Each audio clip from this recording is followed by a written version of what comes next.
Bienvenue sur DMG TV, les histoires mystiques. Tu es nouveau sur la page, n'oublie pas de t'abonner, de laisser un commentaire, de liker et de partager. Tu veux nous raconter une histoire, il y a un numéro à l'écran, c'est le plus 237 655 81 90 17.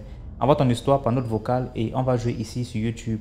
On poste tous les jours sur YouTube à 12h00. La chaîne YouTube c'est DMG TV. Merci beaucoup, on va déjà commencer. Sachez que ce qu'on fait c'est pour sensibiliser. N'oubliez jamais de laisser un like. Merci. Donc, première histoire. Bonjour DMG TV, bonjour chers téléspectateurs, bonjour, bonsoir ou bon après-midi, peu importe l'heure ou l'endroit où vous me suivez, vous écouterez mon histoire. Je vous, je vous fais cet audio depuis l'Angola et j'aimerais vous conter quelque chose qui m'est arrivé dans le passé, il y a quelques années. Bon, déjà, je suis une fille, j'ai été élevée par ma mère. Et quand je suis venue habiter avec mon père, il y a beaucoup de choses qui se sont passées, beaucoup de choses qui se sont passées, beaucoup d'abus, beaucoup d'histoires et tout. Et je suis retournée vivre chez ma mère et je suis revenue en Angola. Et un jour, pendant que je cherchais du travail et je pense que ce jour-là, enfin, je vais dire une pièce de 100 kwanza. J'avais une pièce de 100 kwanza qu'il me restait dans la poche. Je suis sortie de la maison, j'avais même des sandales, j'avais mes CV en main.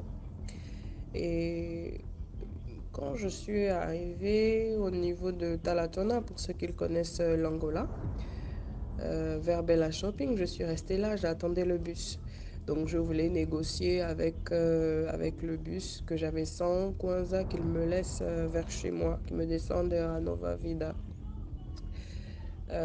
Et donc du coup, je vois un jeune qui s'approche de moi et qui me dit, ah, en tout cas, ma soeur, il y a quelqu'un qui vous appelle dans la voiture à côté. Je lui dis, mais ça c'est qui? Déjà, moi, j'ai pas l'habitude de,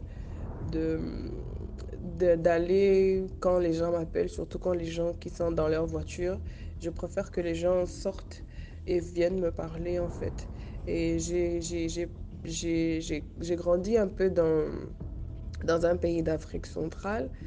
Et du coup, je connais en fait les réalités des loges, des trucs de franc-maçonnerie et tout ça là. Bien que ici dans mon pays, c'est pas vraiment, les gens prêtent pas trop attention, hein. Les gens pensent que c'est des superstitions, mais voilà. Donc du coup, excusez-moi, hein, je suis un peu grippée, je sais pas si vous m'entendez. Et donc du coup, bon, je vais quand même. Et je suis partie, il y a un monsieur bien métis et tout ça là, avec la barbe bien propre. Dès qu'il baisse la vitre, vous sentez même l'odeur du parfum qui sort de sa voiture. Donc vous sentez que c'est quelqu'un de vraiment aisé, quoi. Il me dit, euh, vous êtes jolie, vous êtes très jolie, vous êtes charmante. Vous allez où? J'ai dit non, moi je rentre chez moi. Il me dit non, entrez, je vais vous déposer quelque part. Donc moi j'ai un peu appréhendé, Après je me suis dit bon, ok. Euh, Après il m'a dit que non, mais moi je vais pas loin parce que mes bureaux sont ici quelque part, juste à côté là, à 100 mètres et tout ça là. Donc on peut rester dans le parking du shopping pour discuter.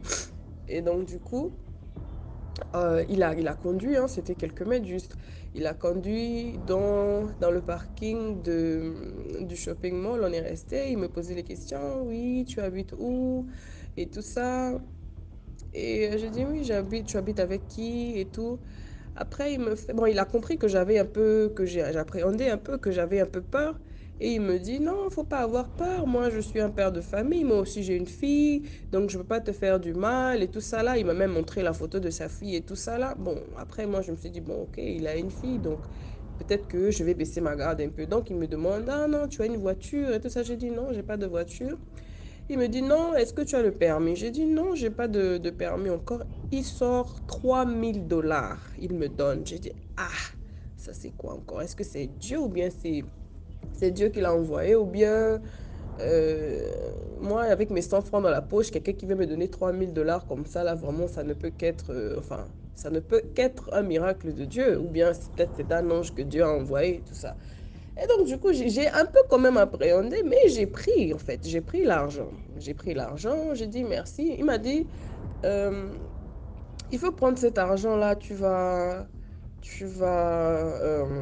t'inscrire à l'auto-école et tout. Dès que ton permis sort, tu m'appelles et puis je vais t'offrir une voiture. Ah, je me suis dit, ah, ça c'est trop quand même, hein. On vient de se rencontrer comme ça là et puis tu me parles déjà de voiture et tout. Bon, ça c'était au fond du cœur que je me dis. Et puis il me dit non et tout. Si tu veux, on peut se voir demain ou après-demain et tout ça. On peut se donner rendez-vous au même endroit et il n'y a pas de souci. J'ai dit d'accord, il y a pas de problème. Donc me voici, je prends l'argent. Euh, je me rappelle même plus, il m'a donné la bise sur la joue ou bien sur le front. Enfin, je me rappelle plus. Donc je suis partie. Je suis partie chez moi et quand je suis arrivée à la maison, j'ai quand même prié, j'ai prié pour l'argent. Et comme le lendemain, je pense que c'était un dimanche, non, le dimanche? Oui, le lendemain, c'était un dimanche ou un jour après, ou le surlendemain, c'était un dimanche. Je suis partie à l'église, j'ai pris 10% de cet argent-là, donc c'est-à-dire $300, je suis allée donner comme offrande à l'église. Donc, après avoir donné comme offrande à l'église, j'ai maintenant pris un peu, j'ai donné à ma cousine avec qui je marchais. Donc, j'ai donné à ma cousine. Et après, je sais pas, trois jours ou 4 jours après, il m'appelle. Bon, moi, j'étais ce jour-là, j'étais avec ma cousine, on était au même shopping mall, on était au cinéma et tout ça là. Donc, le film commençait et c'est lui qui m'appelle. Bon, j'ai dit à ma cousine, j'ai dit, bon, ok, je sors un peu pour aller au cinéma, pour aller aux toilettes. Et donc, je reviens. Ce jour-là, j'avais mal au ventre. Je ne sais pas pourquoi, mais mon ventre me faisait tellement mal. Je ne sais pas c'était pourquoi, mais j'avais vraiment mal au ventre ce jour-là. Et donc, quand je vais aux toilettes, donc je fais les selles. Et c'est lui qui m'appelle, me dit non, je suis dans le parking, faut venir s'il te plaît. Donc, du coup, ça m'a gêné un peu. Je viens des toilettes ici, puis je vais me mettre dans la voiture de quelqu'un qui est propre, tout ça là. Donc, je pars dans la voiture. Il me fait, ah, ça va et tout ça là. Il essaie un peu de me parler. Moi, je vais m'occuper de toi et tout. Tu es très belle. En tout cas, tu es très jolie. Tu brilles et tout ça là. Enfin, il a essayé un peu de me parler. Bon, c'est vrai qu'il y a plusieurs détails qui m'échappent un peu. Donc, donc il m'embrasse. Donc, moi, j'ai un peu appréhendé. J'ai dit, ah, mais moi, je fais pas ces trucs-là comme ça. Je connais pas bien la personne et tout ça. Donc, il m'embrasse. Je résiste un peu. Après, comme il était plus costaud que moi, il me tire vers lui, il me tire vers lui et il m'embrasse encore. Et au moment qu'il m'embrasse, je vois qu'il baisse, enfin, qu'il fait descendre sa main derrière mon dos, quoi. Il baisse sa main, il veut faire entrer sa main dans mon slip. J'ai dit, ah, mais qu'est-ce que tu es en train de faire? Il me dit, non, moi, c'est mes fantasmes et tout ça là, moi, j'aime ça. Ne- Excusez-moi. Il me dit, euh, non, moi, ça, c'est mes fantasmes et tout ça là. Donc, du coup, euh, je me suis dit, mais ça, c'est quoi encore? Bon, du coup, je me suis un peu laissée faire. Et puis, c'est comme si quand j'étais dans la voiture, c'est comme si je sentais, c'est comme si une domination, c'est comme s'il m'avait dominé ou quelque chose dans le genre. Donc, du coup, je me suis vraiment laissée faire, quoi. J'avais pas vraiment le contrôle sur moi-même.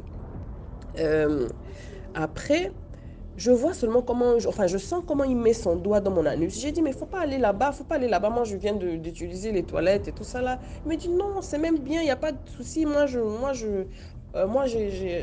me dit absolument rien. Moi, je veux que tu sois ma copine et tout ça. Donc, je peux même manger tes selles et tout ça. J'ai dit, ah. Bon, du coup, comme j'étais un peu comme sous dominée et tout ça là, euh, je le vois, il met son doigt, c'est quoi un doigt? Le doigt du milieu là, il met ça à l'intérieur et je vois qu'il sort un peu, il y avait un peu, enfin, des selles et il sort, il suce ça, il suce ça. Donc du coup, moi, ça m'a un peu dégoûté et tout ça là. Après, quand il finit ça, il me fait une bise sur le front. Donc après, on s'est séparés et tout ça là. Euh, Je rentre, je repars donc voir ma cousine dans la salle de cinéma. Je reste, mais dès que je me suis assise dans la salle de cinéma, j'ai commencé à mal me sentir. Je commençais à sentir le vertige. C'est comme si mon cœur, on était en train d'essayer d'arracher mon cœur. C'est comme si j'ai commencé à avoir mal à la tête. Une de ces migraines terribles m'a pris. Et dès que le film est terminé, j'arrivais même plus à voir le film. Et dès que le film est terminé, j'ai dit à ma cousine, on s'est séparés on vivait pas au même endroit. Donc moi, je suis rentrée à la maison. Quand je suis rentrée à la maison, même quand je marchais là, j'ai pris le bus, je suis descendue. Quand je marchais, j'arrivais plus. Donc, dès que je suis arrivée à la maison, j'ai cru que j'allais mourir. Je sais pas, cette sensation-là, j'arrive pas à décrire ça. C'est comme s'il y avait quelque chose qui voulait prendre mon âme, en fait. Et du coup, peut-être mon sixième sens, ou bien le fait que j'étais un peu éveillée quand même, j'ai su vite aller dehors, j'ai pris un seau, j'ai mis de l'eau dedans, j'ai pris le gros sel, je pense, j'ai pris la Bible et j'ai pris l'huile d'onction, je pense. Ah, vous connaissez les huiles qu'on vend souvent dans les pays francophones ou bien dans les pays d'Afrique centrale avec, il y a une croix au milieu. Je pense que c'est des huiles bénies des catholiques et tout ça là. Donc, ma maman m'avait donné ça, donc du coup, j'en avais sur moi. Donc, j'ai mélangé tout et le sel et l'huile et tout. Donc, j'ai commencé à prier l'Éternel et mon berger, je ne manquerai de rien et tout. J'ai commencé à prier sur l'eau là, je me suis lavée. Hey, c'est comme si ça a empiré. J'ai commencé à chauffer. C'est comme si j'appelle le gars, il n'y a rien, il ne répond pas. J'appelle. J'ai appelé au moins jusqu'à minuit. Je suis arrivée à la maison, il était peut-être 19 h ou 20 h. J'ai appelé jusqu'à minuit, le gars n'a pas décroché. Le lendemain, le jour d'après, j'ai appelé même plus de 200 fois. Le gars n'a jamais décroché jusqu'au jour là. Et pourtant, je le voyais en ligne, je voyais toujours sa photo et tout ça là. J'ai dit, hé, c'est après maintenant, en écoutant vos histoires, je réalise maintenant que c'est quelque chose qui m'avait fait, ou bien il avait pris quelque chose sur moi, ou bien il voulait vendre mon âme et tout ça là, et ça n'a pas marché. Parce que ce jour-là, j'ai quand même vite agi. J'ai vite agi, j'ai réagi. Parce que si j'étais allée me coucher, peut-être que je ne serais plus là en train de vous raconter cette histoire, ou bien quelque chose aurait pu m'arriver. Donc voilà. Donc je voudrais ici, pour donner la morale à mon histoire, je voudrais vraiment appeler aux jeunes mamans, aux jeunes filles de vraiment faire attention avec les gens. Aujourd'hui, il ne faut plus faire confiance aux gens. Ça, c'était il y a peut-être 2013, donc je vais dire 10 ans, 10 ans passés, en 2013, 2014, je pense. 2013-2014, il y a peut-être 10 ans passés.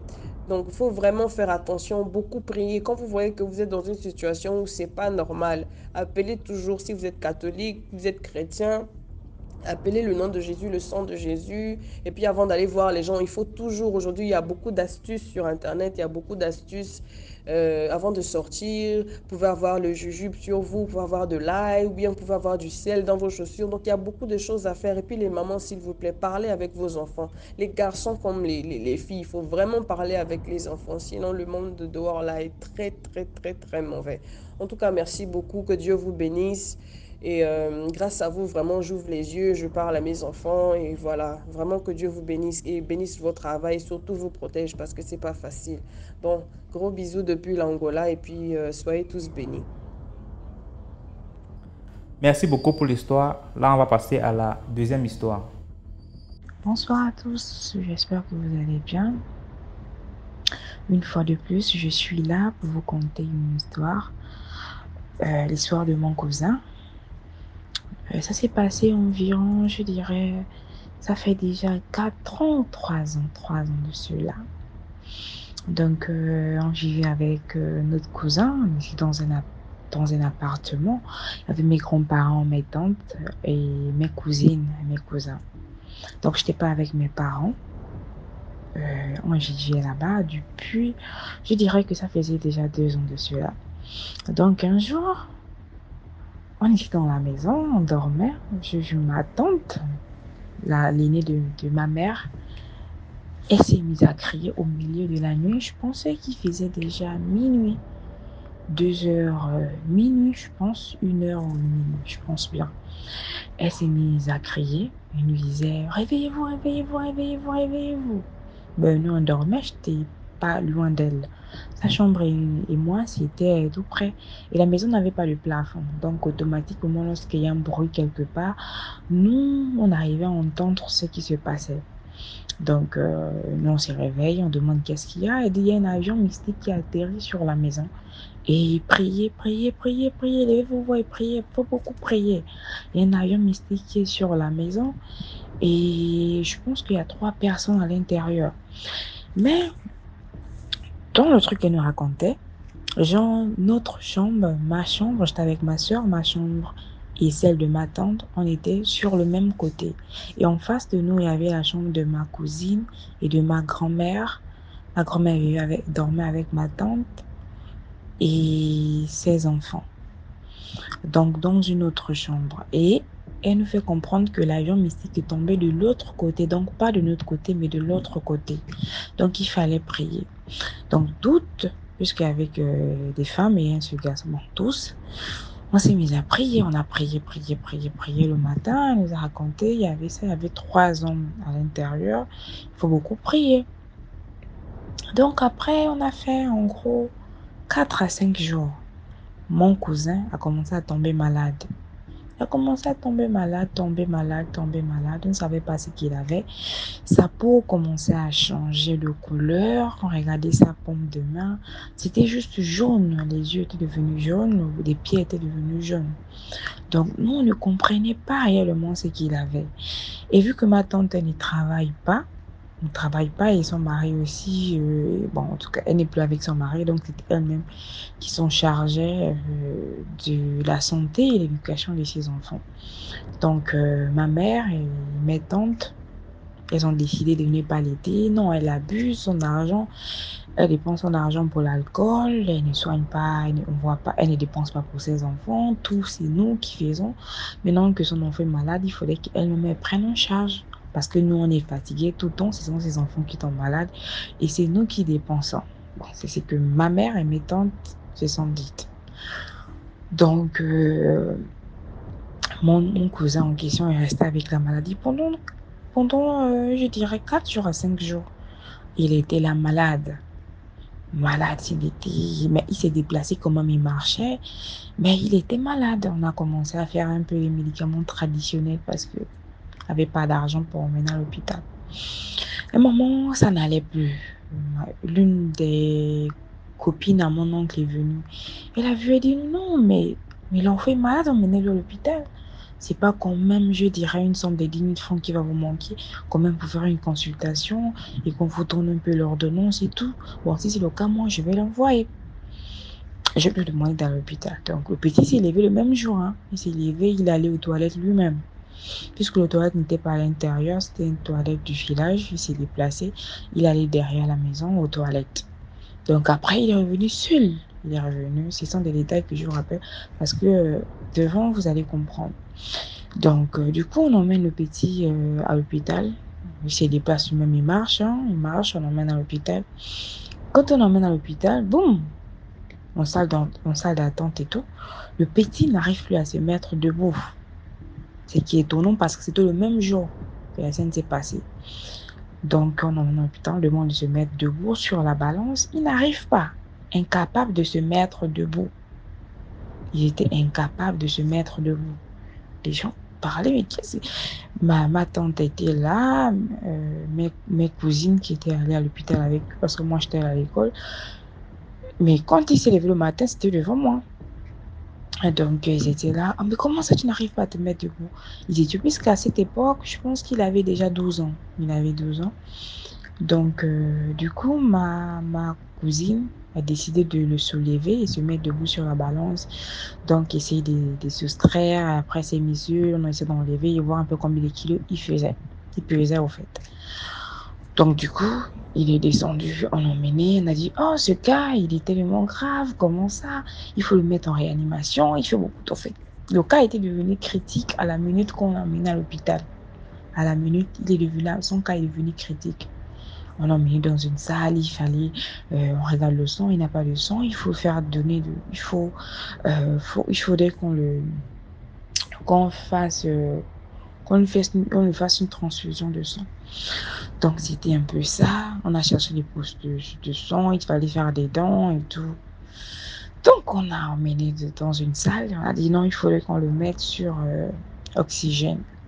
On a mis sur oxygène, on a mis les poches de sang. Je pensais que c'était 2 poches de sang. Tout allait bien. Après, quelques instants après, au final, le sang était terminé. Les 2 poches de sang qu'on a mis étaient terminées. On n'a rien compris. Il fallait encore faire des dents. Il fallait encore ajouter d'autres poches de sang. Donc, c'était ça, la nuit, on a dormi. Maintenant, ma soeur dort la nuit, elle me dit, j'ai rêvé parce que le père de mon cousin était congolais. Donc, ma soeur me dit, j'ai rêvé, elle me surveille la journée, elle me dit, ah, j'ai fait un songe. dans lequel il y avait un enfant qu'on avait mis dans un sac. Et on a sacrifié cet enfant pour une moto. Il y a une personne qui a sacrifié l'enfant pour une moto. Donc, il avait mis l'enfant dans un sac et l'enfant était mort. C'était un enfant garçon. Il avait mis l'enfant dans le sac et il avait mis l'enfant sur son épaule. Donc, dans le sac, il avait mis à l'épaule, mais c'était un sacrifice pour avoir une moto. Donc, 2 jours après, je suis allée à l'hôpital rendre visite à mon cousin et tout. Il m'a expliqué, non, moi je ne me sens pas bien, j'ai envie de manger de poulet et tout et tout. Mais j'ai dit, est-ce que tu vas pouvoir manger? Il m'a dit, oui, je vais pouvoir manger et tout. Après, il m'a dit, je n'arrive pas à respirer à cause de l'oxygène qu'on m'a donné. Si on peut me l'enlever. Parce que quand je n'ai pas ça, j'arrive à bien respirer. Mais quand j'ai ça, ça m'étouffe, au fait, ça m'étouffe. Je suis allée voir le médecin, j'ai expliqué ça au docteur. Il me dit non, c'est quoi? Hein? Machin. Bon, il s'est mis dans tous ses états. C'est comme ça, le but c'est ça. Tu ne pourras pas bien respirer. Pourquoi il se plaint? Si vous voulez, je vais vous signer une décharge et tout et tout. Je dis, monsieur, mais il dit, il n'arrive pas à respirer parce que l'oxygène l'empêche de respirer. Donc, il s'étouffe. Lorsqu'il respire, tu sens, même lorsqu'il avait ça, tu sens qu'il soulevait le souffle. Et au moment où il s'abaissait, et c'était un peu flippant. Et lorsqu'il partait aux toilettes, on en les retirait un peu, mais je voyais qu'il arrivait à bien respirer. Un médecin a boudé comme ça, c'est l'une des choses qui m'a fait tellement mal, tellement mal. J'ai dit que c'est bien quand même d'avoir une personne dans le domaine médical et tout, en tout cas. Donc, 2 jours après, je pense que c'est un jour après, on nous annonce son décès, qu'il est décédé. Oh, il est décédé. Donc, on a commencé les funérailles, on a pleuré, pleuré. Il y a une dame qui vient, elle dit non, elle le voit, elle dit non, il n'est pas encore mort. Il n'est pas encore mort, il est encore quelque part. Priez. Il faut prier, il faut prier, il faut prier. Ah, mais certaines personnes qui étaient venues pousser, il est mort. Quand tu dis ça et tout, il est mort. Elle dit non, il n'est pas encore mort. Personne ne l'a cru et tout.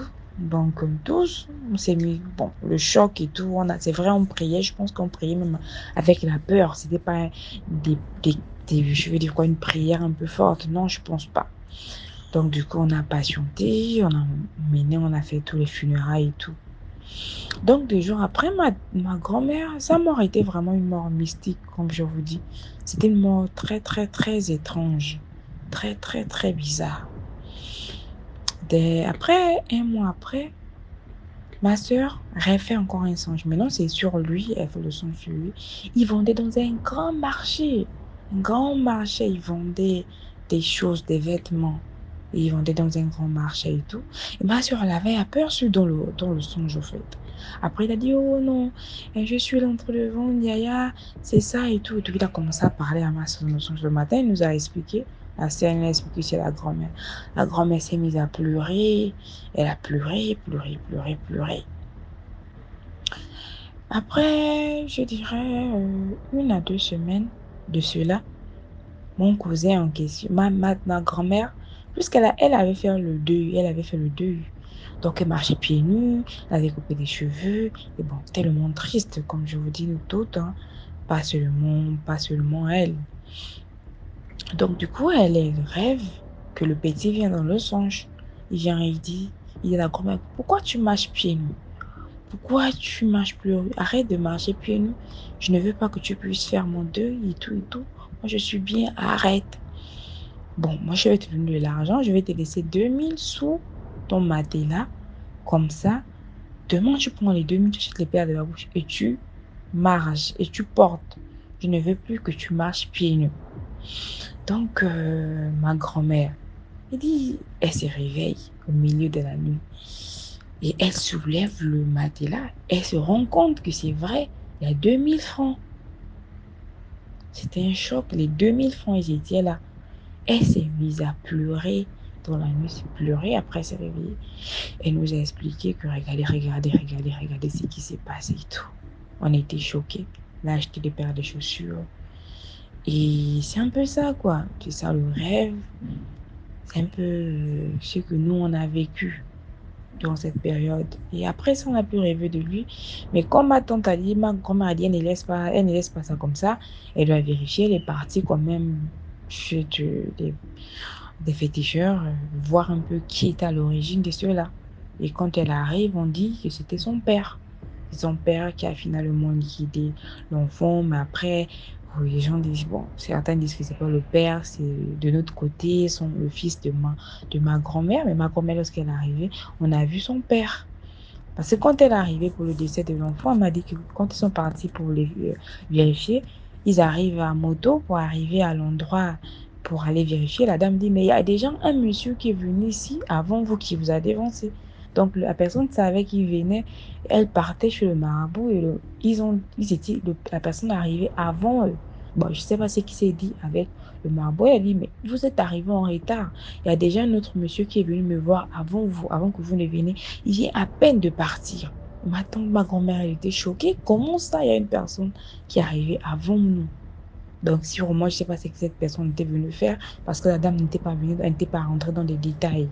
On ne sait pas exactement si c'est ce qu'elle a dit.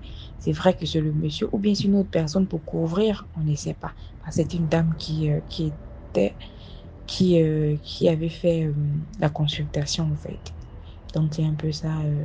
Je ne sais pas quelle leçon quelle leçon vous dire? Je sais pas trop, vraiment. Merci et bonne soirée. Merci beaucoup pour l'histoire. Maintenant, on passe à la troisième histoire. Allô, bonsoir famille, bonsoir DMG, bonsoir à toute la team. Ce soir, je viens vous raconter mon histoire que je peux intituler un homme qu'on a enterré vivant. Voilà, l'histoire se passe comment? C'est l'histoire de mon oncle, le grand frère à ma maman. C'est-à-dire qu'ils sont des enfants nés d'une mère, d'une père. Ils sont nés une famille composée de trois enfants. C'est-à-dire que le grand frère est né, ma maman et son petit frère. Voilà. Et malheureusement, les parents, c'est-à-dire que les grands-parents, moi, mes grands-parents sont partis aussi tôt. Et ma maman est restée avec ses deux frères. Elle a pris soin de ses deux frères-là jusqu'à après, bon. Elle s'est mariée, ils ont grandi, elle s'est mariée à mon papa. Bon, il y a une autre suite de l'histoire parce qu'on est une famille composée. Voilà. Et donc, elle s'est mariée, bon, ils ont grandi. Chacun est parti de son côté, essayer de former sa famille, fonder sa famille plutôt. Donc c'est là, le grand frère, l'aîné de ma maman, lui, il était au village. Il est resté au village, au fait. C'est ma maman qui est sortie un peu hors de chez nous. Voilà, je ne peux pas donner trop de détails. C'est que si je suis ivoirienne de la région du Zanzan. Et donc, le grand frère étant resté au village, un jour comme ça, bon, il allait au champ, comme toujours. Et subitement, il y a un rat qui a surgi devant lui. Et il s'est mis à poursuivre ce rat-là. Et le rat est allé rentrer dans un trou. Les gens se cachaient. Ok. S'il savait là, il allait abandonner cette poursuite-là. Pour cette poursuite plutôt. Et il s'est permis de couper une branche de palme qu'il a nettoyée. Bon, je ne sais pas ce qu'on fait le village. On nettoie les contours et il reste un peu tout juste au bout là qu'il a introduit dans le trou. Voilà. Afin de pouvoir faire sortir le rat qui est rentré là-bas. Et malheureusement pour lui, c'est pas le rat qui sort. C'est un serpent qui sort du trou et le pique. Le serpent l'a piqué. Ce fut là le début de son malheur, de sa chute, je peux dire. Et là, il va s'effacer. Je peux dire, bon, le temps qu'on le retrouve, puisqu'il était seul, il faisait soir, on ne le voit pas rentrer. Alors ses enfants se sont inquiétés. Ils ont décidé d'aller voir au champ. Qu'est-ce qui fait que depuis le matin, notre papa est parti au champ, il ne revient pas. Ils sont allés trouver que leur papa était couché. Bon, couché, on peut dire qu'il n'est pas mort, puisque la piqûre du serpent, c'est pas le venin est monté, puisqu'il n'avait pas.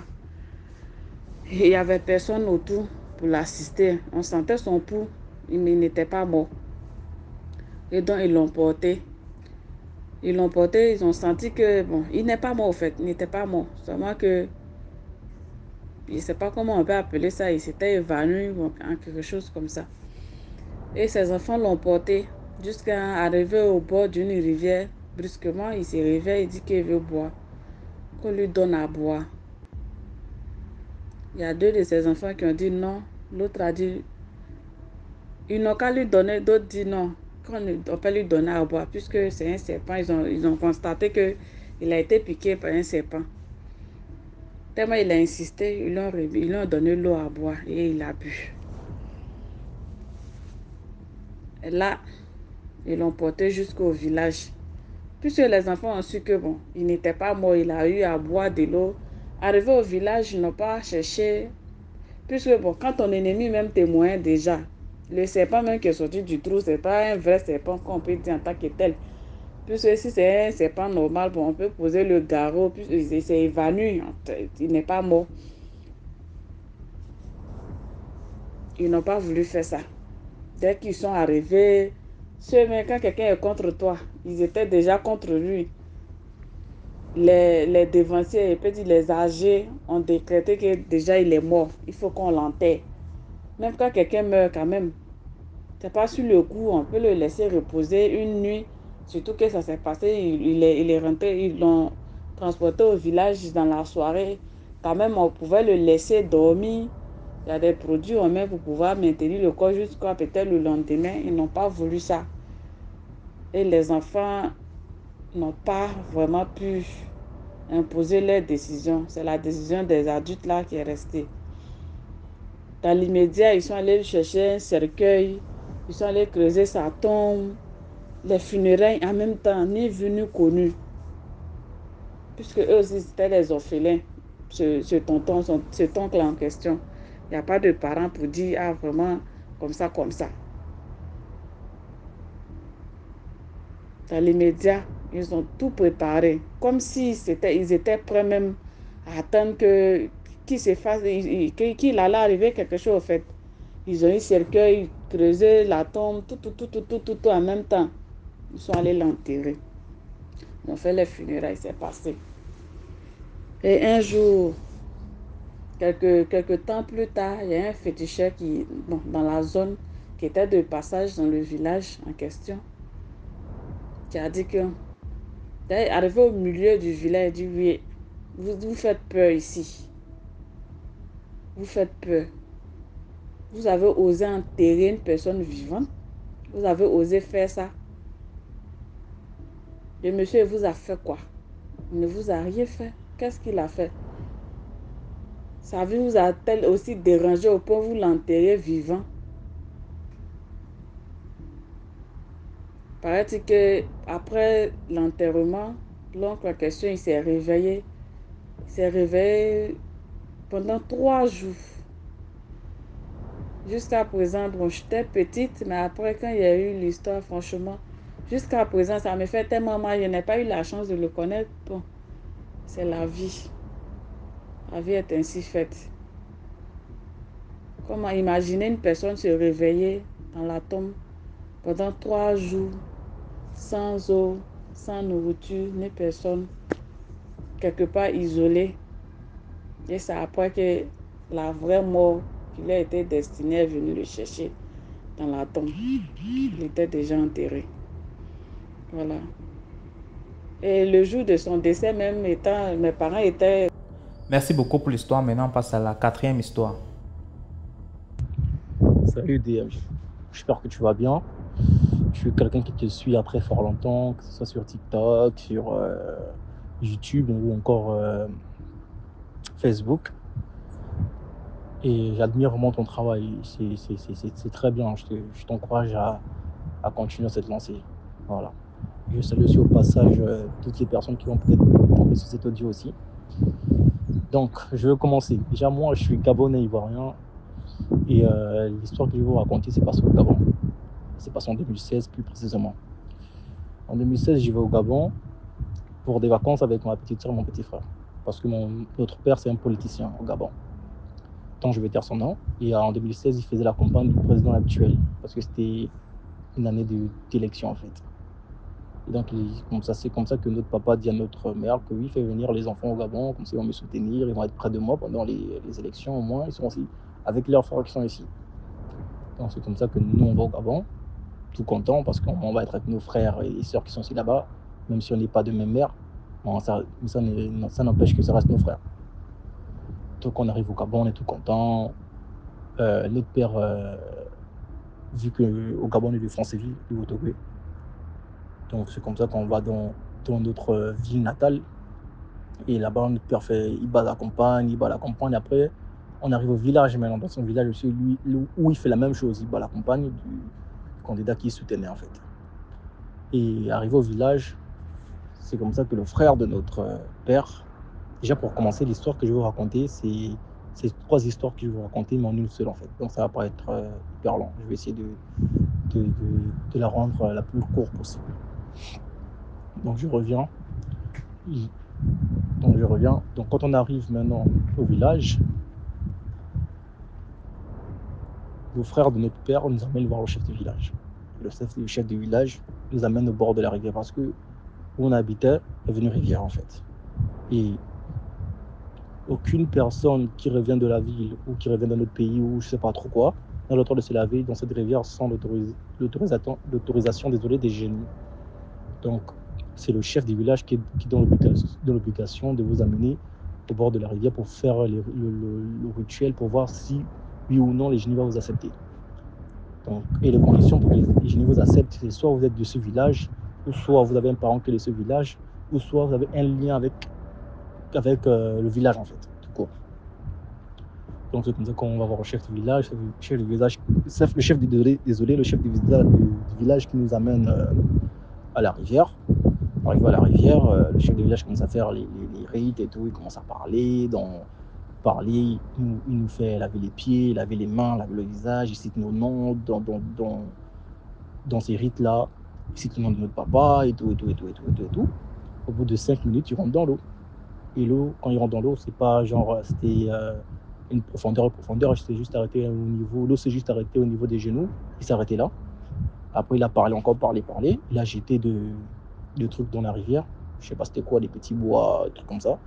Il revient, il sort, il dit c'est bon, les génies ont accepté, vous avez le droit de vous laver, de faire ce que vous voulez dans l'eau, en fait. Vous avez l'autorisation des génies. Les génies vous reconnaissent, c'est ce qu'il a dit. Les génies vous reconnaissent, donc vous avez le droit de vous laver, oui. Vous avez le droit de faire tout ce que les jeunes de ce village font et tout ce que les riverains de ce village font. Vous avez le droit de le faire aussi dans l'eau, en fait. Ça veut dire se laver des vêtements, tout faire, en fait. Donc c'est comme ça que nous, on était contents, tu vois. On était contents. Et une semaine après, non, qu'est-ce que je raconte? 4 jours après, il y avait des Blancs qui visitaient le département, en fait. Et ils sont arrivés dans notre village. Et ils ont vu une rivière. Donc c'est comme ça qu'il y a un qui a décidé de se laver. On a dit non, ça ne se passe pas comme ça, en fait. La rivière, là, c'est pas une rivière naturelle où tu penses que tout le monde a le droit de rentrer, en fait. Toi, avant de rentrer, tu devais voir le chef du village. Tu connais les Blancs, la plupart n'y croient pas à nos traditions. Donc c'est comme ça qu'ils sont entêtés, il est rentré, il n'est jamais ressorti jusqu'à aujourd'hui. Quand il n'est pas ressorti, ça n'a inquiété personne dans le village, que ce soit le chef du village ou les riverains, ça n'a vraiment inquiété personne parce que tout le monde savait comment ça fonctionne, en fait, dans le village de mon papa, en fait. C'est sa première histoire. Donc, juste pour dire aux gens que parfois, quand vous arrivez dans les villages et que des gens vous disent que vous n'avez pas le droit de faire ci, ou vous n'avez pas le droit de faire ça, franchement, ne vous entêtez pas, en fait, parce que vous ne connaissez pas les conséquences, les conséquences de la chose, en fait. Voilà, donc c'est ce que je voulais dire. C'était la première histoire. La deuxième histoire, c'est que même pendant les mêmes vacances, on a décidé de suivre, mes frères et moi, on a décidé de suivre nos tatas et notre oncle dans la forêt. Parce que nos tatas, pendant ce temps, elles partaient dans la forêt faire des cueillettes, faire de la pêcher aussi. Parce qu'ils ne pêchaient pas dans la rivière, ils pêchaient dans la forêt. Parce que dans la forêt, il y avait aussi des cours d'eau, en fait. Des petites les petits lacs, où ils faisaient la pêche, en fait. Donc c'est comme ça que quand ils partaient dans la forêt, nous on les suivait. Et arrivé là-bas, Avant qu'on partait dans la forêt, nos oncles nous disaient, quand vous partez avec vos mères, là, 18 heures, ne pas vous trouver dans la forêt. C'est que quand on dit 18 heures, là, vous devez être en bordure de route. Aucune personne ne doit rester dans la forêt. Encore vous êtes des hommes, vous devez rester dans la forêt, mais aucune femme. Assurez-vous qu'aucune de vos mamans ne reste dans la forêt. Donc, c'est que si une de vos mamans porte un truc qui est hyper lourd, il faut l'aider à porter le panier ou la bassine. Il ne faut pas qu'elle traîne les pas parce qu'elle porte un truc lourd. Donc, partez avec elle, mais 18 heures, personne ne doit être dans la forêt. On a dit, ok, d'accord. On n'a pas compris pourquoi il dit 18 heures. On a juste dit d'accord. Arrivé dans la forêt, nos mamans ont fait la cueillette, ils ont coupé le manioc, tout. C'était un moment joyeux, quoi. Et 17h30 a sonné. Ils ont commencé à se précipiter. On part, sortez, les enfants, il faut qu'on parte.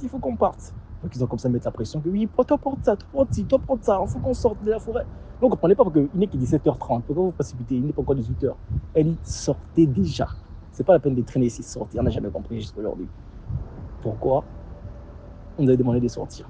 Même quand on est arrivé au village, on a demandé à notre tata là, une maman, pourquoi on nous avait demandé de sortir à 17h30, sachant qu'au village, on nous dit c'est 18h. C'est comme ça qu'ils n'ont pas voulu nous répondre. Au final, j'ai fini par comprendre que c'est parce que ce sont des heures auxquelles les esprits autorisent les femmes à être dans la forêt. Parce que c'est vraiment un village assez typique en fait. Ça veut dire que c'est vraiment tradition sur tradition. Ça veut dire que c'est pas un village où tu penses que tu vas aller vivre tranquillement ta vie et tu n'es pas de ce village. C'est vraiment un village où la tradition a son dernier mot en fait. Donc au fil du temps, en plus j'ai grandi, puisque j'ai fini par me rendre compte que c'était peut-être les génies du village qui ont instauré ça. C'est qu'à 18h, aucune femme ne doit être dans la forêt. Sinon, malheur à ceux qui sont dans la forêt, peur qu'elle ne reste à l'intérieur ou de peur qu'elle se perde. Donc, juste pour dire encore aux gens, dans chaque village, il y a des traditions. Donc, dans chaque forêt, il y a des conditions. C'est-à-dire que s'il y a des forêts même dans lesquelles, à partir de 18h, comme dans le village de mon papa, à partir de 18h, aucune femme n'a le droit d'être dans la forêt, de peur qu'elle ne reste, elle se perde ou elle en meurt en fait. C'était ça la troisième histoire. La dernière histoire, c'était dans le même village de mon papa. On était partis avec nos tantes, avec nos oncles. Voilà, chasser en fait. On allait chasser. Et moi j'avais 16 ans à l'époque. C'était en 2016, donc j'avais 16 ans. Donc c'est comme ça que mon oncle me dit, ah, toi, tu n'as pas encore le droit de manier une arme en fait. Voilà, c'est pour les grandes personnes. Toi, tout ce que tu vas juste faire, c'est de porter des bidons d'eau et porter... Salut. Donc, tu vas juste porter les bidons d'eau et porter à manger avec tes frères. On a dit d'accord. Mais ce qui s'est passé dans la forêt ce jour-là, c'est un truc que jusqu'à aujourd'hui, je me dis, je suis fier d'être africain parce que si moi j'étais un Européen, comme me racontait ça, j'aurais peut-être pas aussi cru. Parce que je suis africain, que je me dis que chez moi, il y a vraiment des trucs qui se passent que peu de personnes ne peuvent s'imaginer. Il y a eu une antilope. L'antilope, c'est un peu comme la gazelle, un truc comme ça. Je ne sais pas si c'est la même chose, mais il y avait une antilope qui était en vue en fait. Donc mon oncle décide de tirer. Il dit personne ne fait de bruit. Personne ne fait de bruit. Nous tous on ne faisait pas de bruit. Donc il vise l'antilope. Au moment de tirer, il regarde encore bien. Il baisse le fusil, il regarde l'antilope. Il bouge la tête. Il remet encore le fusil sur son épaule pour dire qu'il va tirer. Il rebaisse, il dit Après il dit bon, pas à moi, il dit à tout le monde il ne tire pas. Donc je vois Monique commence à parler en langue avec mon oncle. Bon, moi je connais pas la langue. Moi je n'écoute pas trop la langue. Je parle vite fait, mais je n'entends vraiment pas en fait. Donc il commence à parler avec mes oncles et tout. Et après mon oncle me dit prends le cas où tu lances à l'antilope va fuir. Il dit ah, comment ça l'antilope va fuir? Faut tirer, comment tu dis l'antilope va fuir? Il dit non, faut faire. Donc moi aussi je prends le caillou, je lance sur l'antilope. L'antilope nous regarde, parce que l'antilope est en train de manger. Donc quand l'antilope ne voyait pas, l'antilope se tourne, l'antilope nous regarde. Et l'antilope commence à venir vers nous. C'est que l'antilope commence à venir vers nous. L'antilope nous voit. et l'antilope vient vers nous. C'est pas comment raconter, même j'ai vu. Mais comment l'antilope va venir? L'antilope qui a toujours peur des êtres humains, l'antilope vient vers quelqu'un comment en fait? Et l'antilope vient vers nous. Et à un moment donné, l'antilope arrive à la hauteur de. Non, pas à la hauteur que je raconte, au niveau de mon oncle qui avait l'arme. Et l'antilope commence à cracher tout ce qu'elle mangeait en fait. Tout ce qu'elle mangeait. C'est-à-dire que des trucs dégueulasses qu'elle mangeait là. L'antilope crache, l'antilope retourne, l'antilope part. Mon oncle n'a rien fait. Les oncles qui étaient avec aussi, n'ont rien fait. Donc, moi, je n'ai pas compris. Donc, c'est comme ça qu'après, on a continué à chasser jusqu'à ce qu'on a réussi à avoir une antilope et un singe. On est ressorti. Et j'ai posé la question à mon oncle. Pourquoi l'antilope, le premier antilope qu'on a vu, la Chine n'a pas tué? Et c'était pas l'antilope. Je dis, c'était qui alors? Il me dit, c'était pas l'antilope. Mais c'était qui? Non. C'est quelqu'un qui nous protège, nous tous. Et la manière dont la personne est venue vomir devant nous là, pour nous dire, vous avez bien fait de ne pas tirer. Parce que si mon oncle n'avait pas les yeux, parce qu'il faut avoir les yeux pour distinguer l'antilope, et je ne veux pas dire l'humain qui s'est transformé en antilope, mais le génie, c'est très dangereux, parce qu'il faut avoir les yeux pour les distinguer. Si mon oncle n'avait pas ces yeux-là, et qu'on tirait, qu'il abattait le génie, parce que même si c'est un génie, l'instant qu'il a la forme d'une antilope, c'est qu'il est comme une antilope, c'est qu'il est une antilope en fait. Donc même si c'est un génie, il va mourir en fait. Donc mon oncle m'a dit, si il avait abattu le génie là, il devait avoir du malheur dans sa famille. Donc je pense qu'il a eu la sagesse de distinguer le vrai antilope et le génie. Et le fait que l'antilope là vienne vomir devant lui, c'était pour remercier à mon oncle de ne pas avoir tiré. Il m'a raconté ça, j'étais vraiment choqué. Je dis ah ouais, j'étais choqué. Après il m'a dit t'inquiète pas, tant que vous êtes là vous allez voir beaucoup de choses.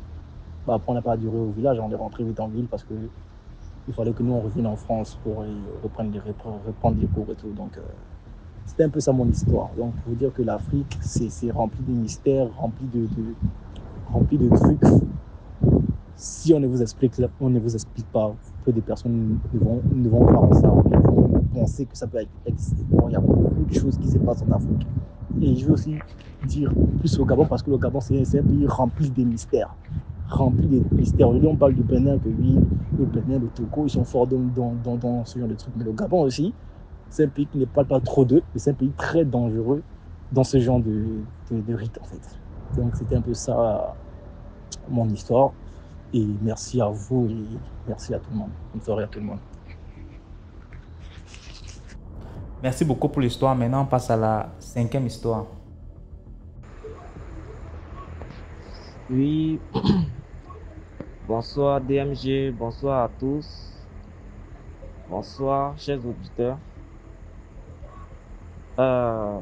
Mon histoire est un peu longue, mais je vais essayer de la raccourcir un peu.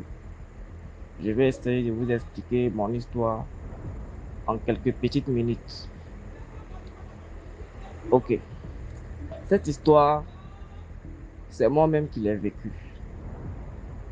C'est moi-même qui ai vécu cette histoire et personne d'autre. Tout a commencé lorsque, après la crise post-électorale, mon père a décidé de m'envoyer chez ma grande sœur à l'intérieur du pays pour aller fréquenter. Je devais faire la classe des 4 à l'intérieur du pays. Et je suis allé chez ma grande sœur pour aller à l'école. J'ai fait la 4e. À la fin de l'année, il se trouvait que j'étais un bon élève et j'ai pu passer en classe de 3e. En 3e, j'ai eu le BEPC et je suis passé en seconde C. En seconde C, il se trouvait que mon neveu, c'est-à-dire le fils à la nièce de ma maman, le fils à la nièce de ma maman. Nous sommes de la même promotion. Je suis juste âgé que lui d'un an. Je suis juste âgé que lui d'un an. Ok. Et lui faisait la classe de 4e. Il est venu aussi fréquenter, rester chez ma grande soeur comme moi. Ma grande soeur et son mari étaient nos tuteurs. Donc, nous n'étions pas dans la même école, mais nous mangions ensemble, nous dormions ensemble, nous faisions presque tout ensemble, lui et moi. Parce que lui et moi avons grandi ensemble. Lorsque j'étais petit, mes parents m'envoyaient au village pendant les vacances. Pendant les vacances, mes parents m'envoyaient au village pour venir passer les vacances. C'est là que lui et moi marchions ensemble, jouions ensemble. C'est là que lui et moi nous sommes connus depuis l'enfance. Et donc, comme ça, nous avons grandi ensemble et nous nous sommes retrouvés chez ma grande soeur à l'intérieur du pays. C'est là que moi, je faisais la classe de seconde et lui la classe de troisième. De 4e, pardon. Je faisais pratiquement tout avec lui. Je dis bien pratiquement tout avec lui. Lorsque je ne le voyais pas même, je n'étais pas tranquille. Lorsque il n'était pas près de moi, je ne suis pas tranquille. Je lui faisais entièrement confiance. Il arrivait que souvent, ma grande sœur me dise que c'est quelqu'un qui a la capacité de voir. Il a le 3e œil. Lorsque ma grande sœur dit ça, il se fâche. Moi, je dis, moi là, je ne vois pas. Je ne vois pas. Je ne suis pas sorcier. Moi, je ne vois pas. Si moi j'étais sorcier là, moi j'allais prendre ma sorcier là pour réussir. Si moi j'étais sorcier là, j'allais prendre ma sorcier là pour ma sorcellerie là pour réussir. Et moi là, je ne suis pas sorcier. Il arrivait souvent aussi que ma grand-sœur me parlait de ça. Il arrivait souvent que ma grande-sœur me dise, Yves, est-ce que tu sais que ton frère là, il est sorcier? Je me cache, je vais lui demander, ah, frère, est-ce que toi tu es sorcier? Est-ce que toi tu vois clair? C'est comme ça qu'il me répond, hein. Toi aussi. Et que toi, tu me regardes, est-ce qu'il est sorcier? Il dit non. Est-ce que toi, tu me regardes, est-ce qu'il voit clair? Il dit non. Bon, je ne prêtais pas vraiment attention, je n'étais pas fixé vraiment sur cela. Je me disais que même s'il était sorcier, il ne pourrait pas s'attaquer à moi, il ne pourrait pas s'en prendre à moi parce que je suis son frère. Pourquoi me ferais-je du mal? Donc, je ne m'intéressais pas vraiment à cela.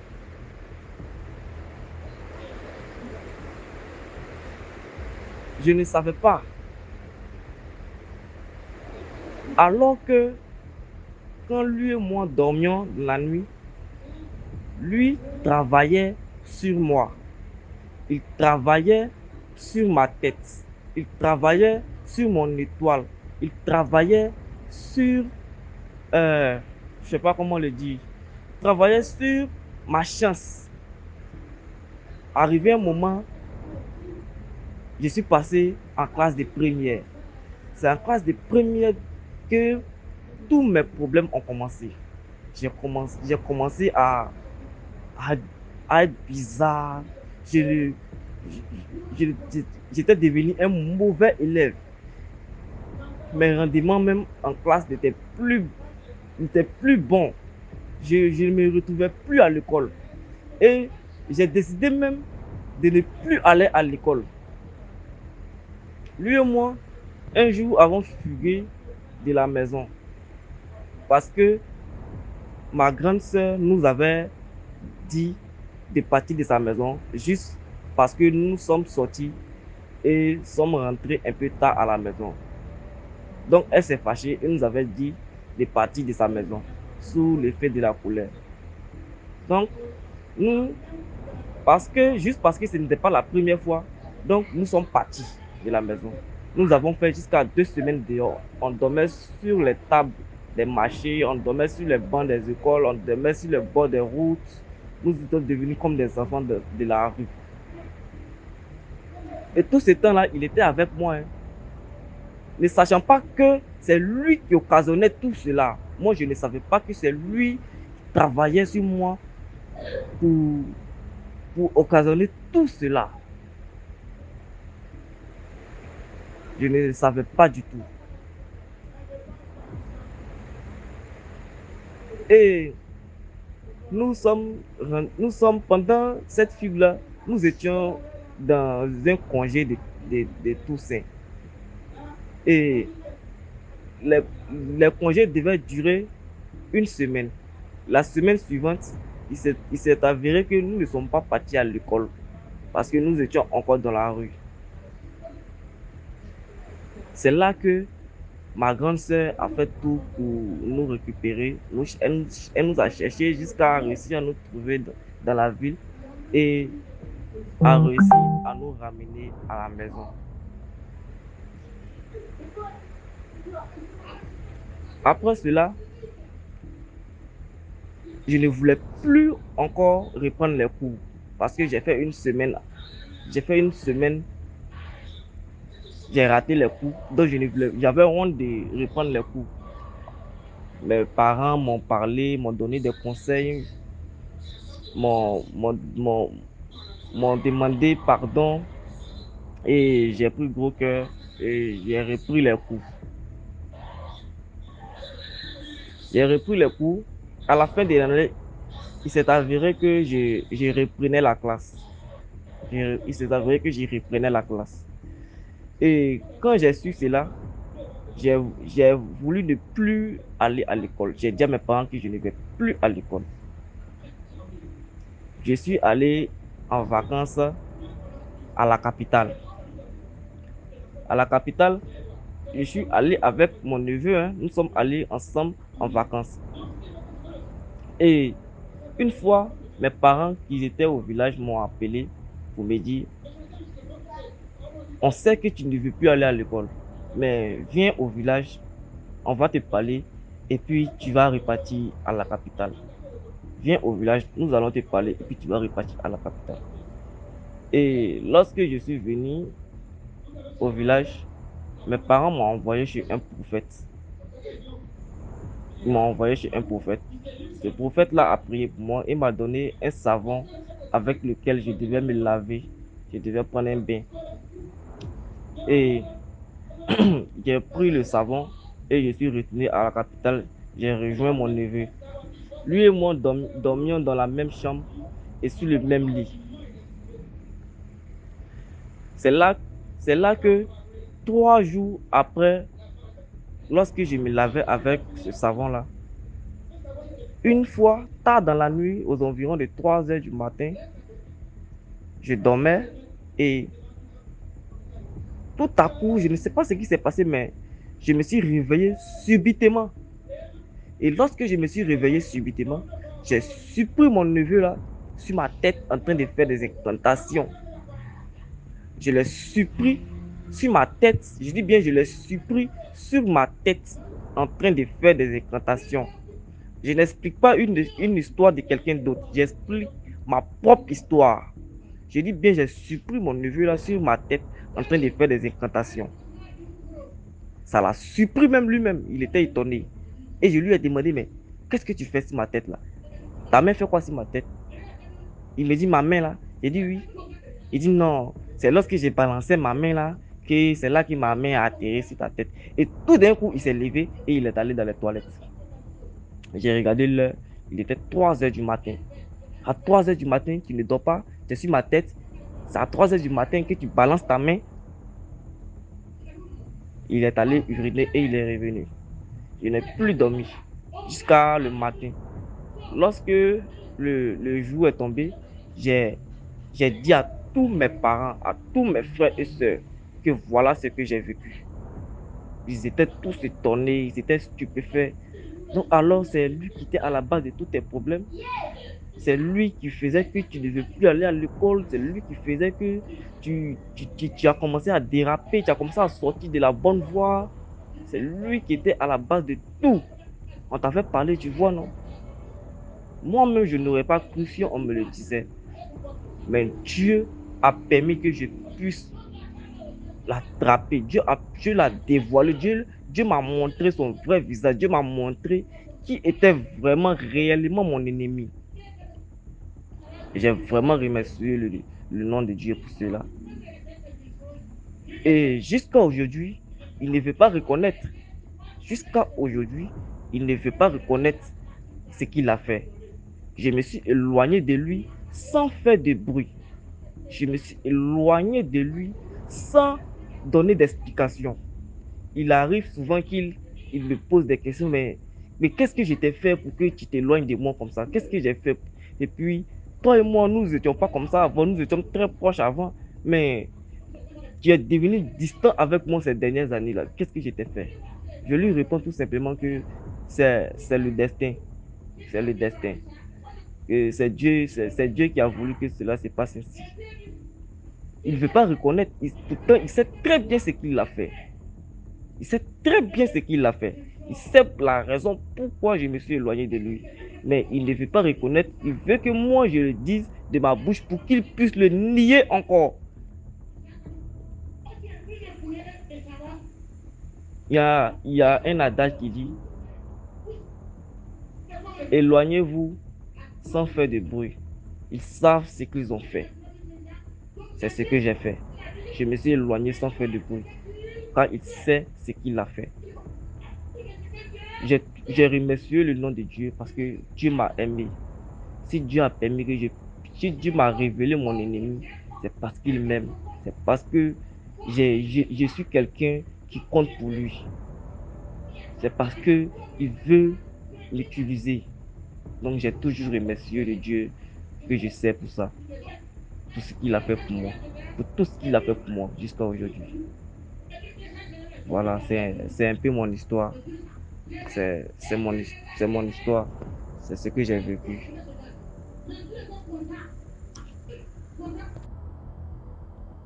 Merci beaucoup pour l'histoire. Maintenant, on passe à la 6e histoire.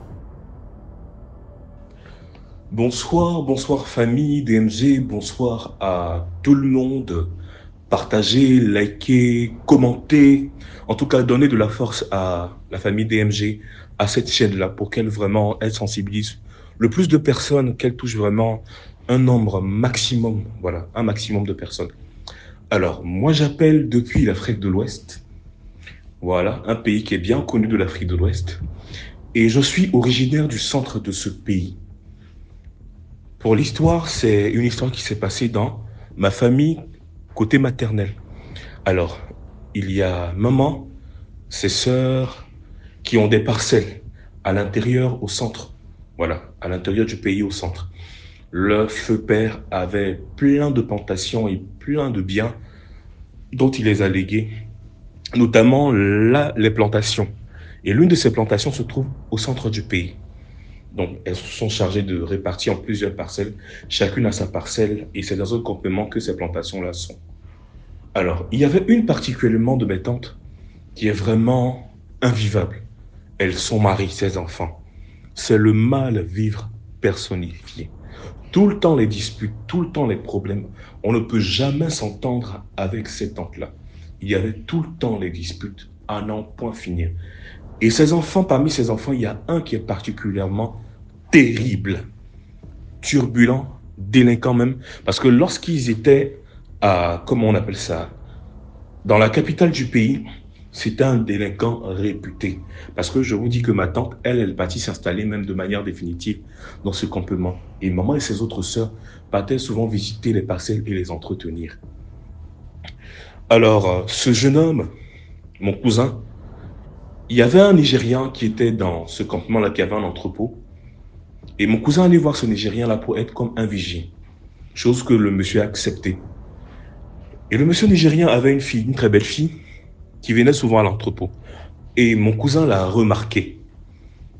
Toutes les fois qu'il venait, il a abordé la fille, elle refusait les avances parce que elle ne se sentait pas à l'aise avec ce dernier-là. Et surtout avec la presse qu'il a de délinquants, c'était pas gagné. Alors une fois, étant l'Interpol est venu, le papa n'étant pas là, il a pris par surprise et malheureusement, il a violé la jeune fille. Le lendemain de l'acte, le parent, le monsieur, est venu avec sa fille voir les parents de ma tante. Plutôt, les parents de mon cousin, excusez-moi. Il est venu voir les parents de mon cousin. Ils l'ont reçu. Alors il a commencé à dire, voici ce qui s'est passé. Votre fils a violé ma fille dans des conditions vraiment pas intéressantes. Ils ont posé la question à mon cousin qui a catégoriquement nié. Est-ce que moi je peux le faire? Ça, c'est pas moi du tout. Je ne me reconnais pas dedans. On peut m'accuser de tout ça, mais moi je ne peux pas violer quelqu'un. Et ses parents aussi, tellement imbus d'eux-mêmes, des personnes à problème, ils se sont rangés du côté de leur fils sans même essayer de demander est-ce que tu as vraiment fait essayer de questionner leur fils? Le monsieur, le Nigeria, a plusieurs fois demandé à mon cousin, chose qu'il a catégoriquement nié. Mais mon oncle et sa femme ont décidé de répudier le monsieur avec sa fille. Le jour qui suit, mon cousin assis dans la cour en train de manger. Et automatiquement, il s'est mis à crier « Au secours, au secours, au secours! S'il vous plaît, venez m'aider, ça ne va pas, je ne me porte pas bien.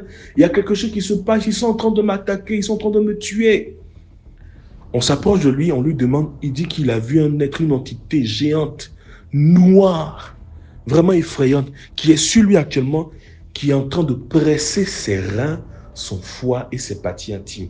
En train de lui presser ça comme si c'était en train de presser une orange. Et qu'actuellement, il ne se porte pas bien, il criait, il sanglotait. Je voyais mon cousin en train de pleurer.